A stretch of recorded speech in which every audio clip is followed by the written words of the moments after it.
Travis Holmes with the Duval podcast, the Believe Podcast Network, and BigCatCountry.com here with your Jacksonville Jaguars observations from day 4 of training camp at the Miller Electric Center.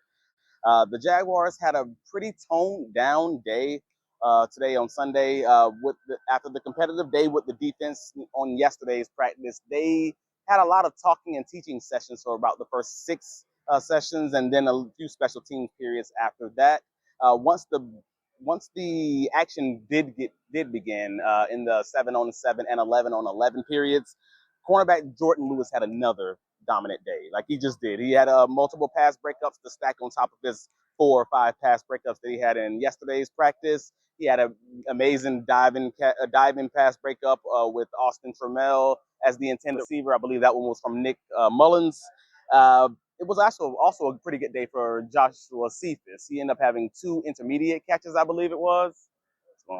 2 intermediate catches, I believe it was, and ended up bringing one down in the middle of the field and another one down the sideline later in the practice. So again, after it's been back and forth between he and Eli Pankel, that's going to be a very interesting wide receiver 5 competition to keep an eye on. Also, speaking of bounce back days, Brian Thomas Jr. had a pretty good practice also. He climbed the ladder and brought down a high pass from Trevor Lawrence at the back of the end zone during the 2-minute drill situation. And he also had a pretty long middle of the field catch from Lawrence earlier in the practice period. I believe that one was also in 7-on-7. So again, really good day for Brian Thomas Jr., bounce back day for Joshua Cephas. And again, Jordan Lewis had himself a really good day defensively. Now the highlight of the day has to be Travis Hunter. Another defensive day for him. Again, back-to-back practices on defense. He ended up having 2 near interceptions in today's practice. One was on a Joshua Cephas bobbled pass that he nearly brought in and intercepted and would have been a pick 6 from the opposite red zone. And he also had a diving interception where he ended up jumping the route.